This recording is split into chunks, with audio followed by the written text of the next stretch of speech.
जय यीशु। सारे आदर सम्मान यीशु मसीह को मिले। आमीन। आइए आज हम बपतिस्मा के बारे में यीशु से जाने कि यीशु निकोदेमुस को कैसे उत्तर देते हैं। अध्याय 3 पद संख्या 3 से 7 में आप देखें। ईसा ने उससे उत्तर दिया, मैं आपसे यह कहता हूँ, जब तक कोई दोबारा जन्म ना ले तब तक वह स्वर्ग का राज्य नहीं देख सकता। निकोदेमुस ने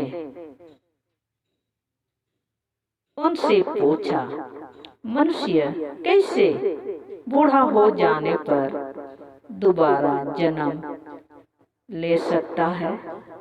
क्या वह अपनी माता के गर्भ में दूसरी बार प्रवेश कर जन्म ले सकता है?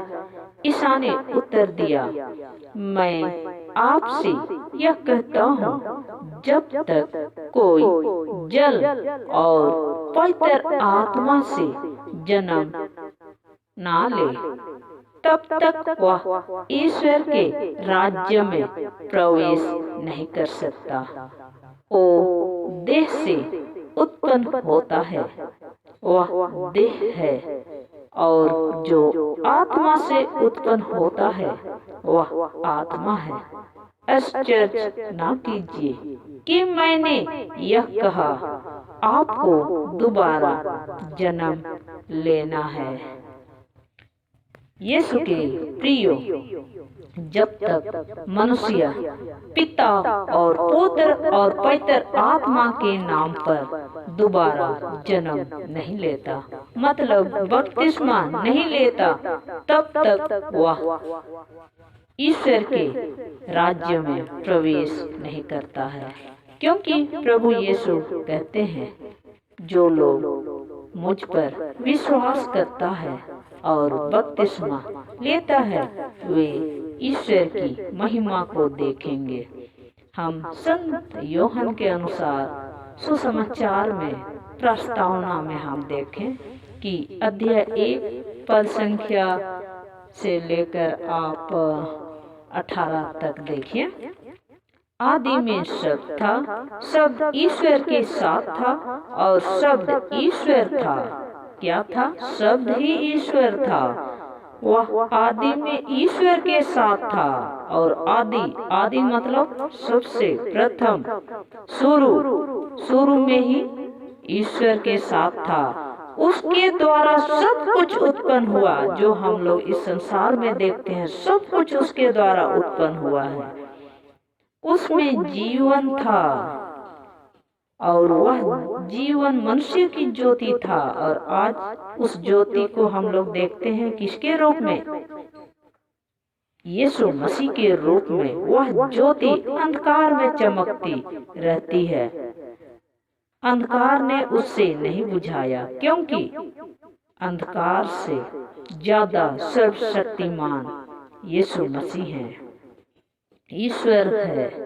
ईश्वर का भेजा हुआ यूहन्ना नामक मनुष्य भी प्रकट हुआ और वह किसके साक्षी में आया? यीशु मसीह के साक्षी के रूप में आया और उस ज्योति के विषय में बताने लगा और वह सब लोग उस पर विश्वास करने लगे। वह स्वयं ज्योति नहीं था, उसे ज्योति के विषय में साक्ष्य देना था।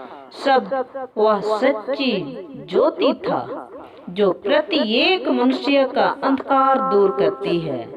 हमारा, आपका और पूरे संसार के लोगों का अंधकार दूर करती है। और जो लोग प्रभु यीशु को स्वीकार करते हैं वे शैतान के प्रपंचों को छोड़ते हैं और पाप दोषों से मुक्त हो जाते हैं। वह संसार में आ रहा था और संसार में था, संसार में पहले से ही था। संसार उसके द्वारा उत्पन्न हुआ, किंतु संसार ने उसे नहीं पहचाना। आज जो लोग उसको नहीं पहचानते हैं वे अभी भी अंधकार में भटक रहे हैं। लेकिन जो लोग प्रभु यीशु को विश्वास कर पहचान लिए, वे पिता और पुत्र और पवित्र आत्मा के नाम में बपतिस्मा लेकर प्रभु यीशु को ग्रहण किए, क्योंकि प्रभु यीशु पूरे मनुष्य जाति के लिए अपना बेशकीमती रक्त बहाया है और उस पवित्र रक्त से पूरे मनुष्य जाति के पापों की जो कलंक है वो मिट जाती है। आज इसी तरह आप भी पिता और पुत्र और पवित्र आत्मा के नाम पर बपतिस्मा लेकर अपने पाप में जीवन से छुटकारा पा सकते हैं, आदि पाप से मुक्त हो सकते हैं और ईश्वर के राज्य में प्रवेश कर सकते हैं।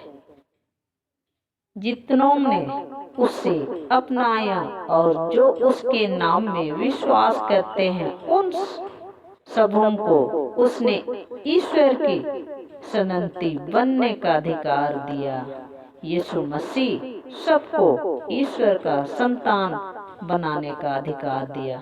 ओ ना तो रक्त से, ना शरीर की वासना से और ना मनुष्य की इच्छा से, बल्कि वो किसके इच्छा से आए? सर्वशक्तिमान परमेश्वर की इच्छा से आए। शब्द ने शरीर धारण कर पूरे मनुष्यों के बीच में प्रकट हुआ और उसकी महिमा हम लोग आज पूरे संसार के लोग जो यीशु मसीह पर विश्वास करते हैं देखते हैं। वह पिता के एकलौते पुत्र प्रभु यीशु के अनुग्रह को पहचान लिए हैं, क्योंकि प्रभु यीशु का अनुग्रह उनकी परिपूर्णता से सबको अनुग्रह पर अनुग्रह मिला है। और जो लोग इस अनुग्रह को स्वीकार करते हैं, इस सत्य को जानना चाहते हैं, वे प्रभु को इसी तरह स्वीकार करते हैं। प्रभु यीशु मार्ग, सत्य और जीवन है, पुनरुत्थान और अनंत जीवन है। जो कोई प्रभु यीशु पर विश्वास करते हैं, प्रभु यीशु उन्हें कभी नहीं ठुकराते हैं। प्रभु यीशु पुनरुत्थान और अनंत जीवन है। जो कोई उस पर विश्वास करते हैं, उन्हें अंतिम दिन पुनर्जीवित कर देते हैं। आमीन।